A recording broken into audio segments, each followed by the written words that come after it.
Okay, and welcome to the help session on how to write a specification for your controlled assessment, or for any project indeed.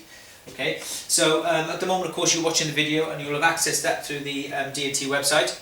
At the moment, of course, it says there's no video there, but that's because I'm making it right now. You'll need to download two documents. First is the specification PowerPoint, which I'm going to run through in just a moment, and the second is the help sheet, which goes into a bit more detail about what you need to include. Okay, so you guys know this already. But a specification is a design checklist, okay? It's assembled from the information that you found out by doing your research, and it's a list of points that needs to be considered as part of your design idea. So by doing the research, you'll have understood what the target market need, what they want, what would be fit for purpose, any sizes, dimensions, capacities, weights, etc. that need to be considered as part of your design. And then what the specification does is draw all the information down together onto one concise document that can be used to help guide your designing as you move on from this point onwards. Okay, now there's specific marks for your specification in Criterion 1, but as you move through to Criterion 2 and 3 and 4, you'll be marked on how well your product meets your specification. So if you do your spec well, then you'll get double, treble, quadruple points as you move through, because it's easier for you to access marks later on in the project. Okay.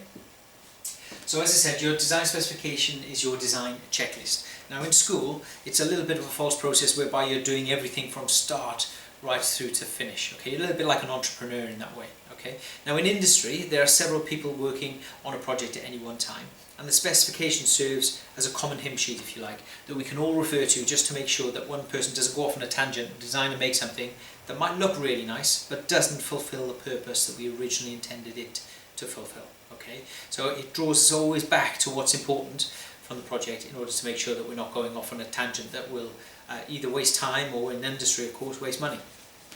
Okay, so the design checklist is based on what you found out by doing your research and any common sense bits of information that you think are required. It contains specific information, so specification specific information that will help you produce a good quality and suitable product. Okay, and it should be on one piece of A3, no more than that. Otherwise, you're just adding extra information without thinking about what's relevant.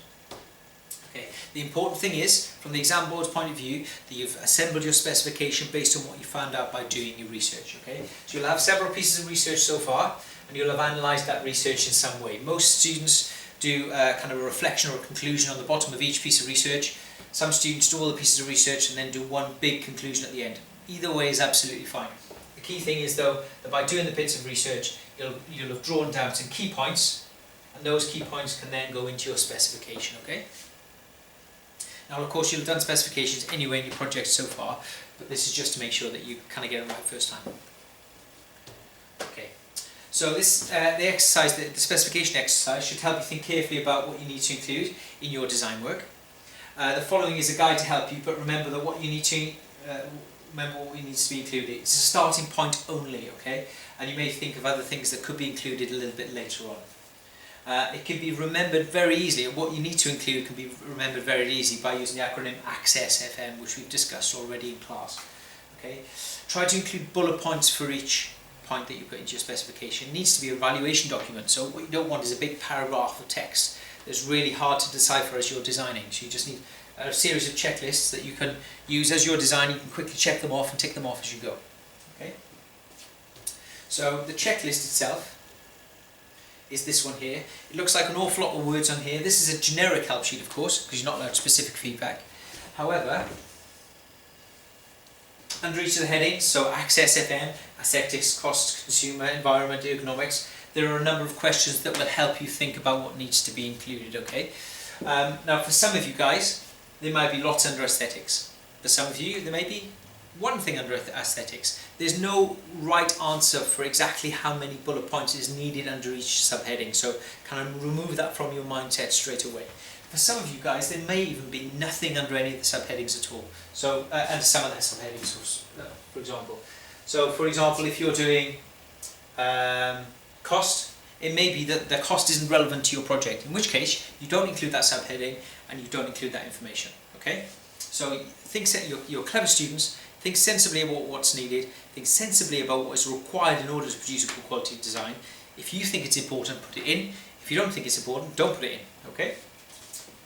So yeah, like I said, use that specification help sheet to make sure that you include as much information as you deem relevant. Okay. Dividing up your page, I'm going to show you this one from a couple of years ago. It needs to be easy for a third party to read, okay? So this student, she's used the subheadings here. I know you can't see what's written here, but that's a good thing, trust me. So you've got subheadings, and what she's done, she's colour-coded the subheadings. So she's got dark blue for aesthetics, and that means when she annotates later on, she can just highlight the annotations in dark blue, and we know instantly that that annotation point relates back to aesthetics. She's gone all the way down the Access FM, and she's included a number of bullet points. Really quick, really easy to read. It's very easy for a third party to go in and think, yes, that specification point makes sense. It's also really easy for that student then to go back and evaluate against it. Okay, here's another one. It goes from here to here, and there's 25 points in that. That's quite extensive. Another nice, easy one to read. Okay, so included in your specification should be the following: subheadings, use Access FM to help. Full sentence specification points. I don't want one-word responses. Okay. Each point needs to be justified. So if you identify a specification point, in a column next to it, you need to explain why that specification point is important. And what you do is you refer back to your research to make sure that you're including your research in your spec. Okay. The best specifications will also include the following. Okay. How the points will be evaluated, how each spec point is going to be evaluated ongoing, and then at the end of the project, and colour coding, which I've talked about already. Okay. Now a quick word of warning to you. Okay. Now specification and specifics that need to go into your specification would be things like sizes, capacities, weights, and volumes. Okay. What you don't want to do in your specification is say something like, my storage unit must be the right size. Okay. Because that tells me two things. First of all, you don't know what the right size is. Secondly, your research wasn't good enough to tell you what the right size was, because if you knew what the right size was, you would put it in your specification. So a better response would be, the storage unit must be no larger than, and then give a dimension. Okay? It could be that the storage unit needs to contain several different areas, in which case you can define the maximum or minimum size for those areas. Okay? Materials. I wouldn't at this point put down it needs to be made from oak, or plywood, or pine, or mild steel. What you should do is identify the properties you need the material to have. So for example, okay, the material should be durable, because then later on when you're designing you can choose several materials that are durable rather than being restricted by the fact that you have to use oak. So be specific where you can. Okay. The areas where you can be slightly more vague is the aesthetic points. So what you don't want to do, if it's going to be based on, I don't know, just a random section, if it's going to be based on fruit, what you don't want to say is your design must be based on the theme of a red apple, because what that's going to do is it's going to limit your designing later on. You're going to end up with 6 or 7 designs based on a red apple. What you could do is say that your designs need to be based on fruit you'd find in a fruit bowl, in which case then you can go off and develop ideas based on pears, apples, grapes, bananas and all that kind of stuff. Okay, so where you can, be specific, but allow room for you to be creative a little bit later on.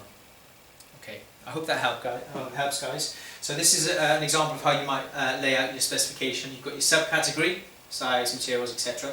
The specification point, justification, which link back to your research, and then how you would evaluate. This column here is not essential. Okay, so if you're going to leave something out, leave this out. If you don't have time, leave this bit out. Okay, but if you can, add it in, because it just shows a little bit more reflection. Okay guys, of course, use your exemplar materials, use the information around the workshop to help you, and use your experience from past projects in order to make sure you get it right first time.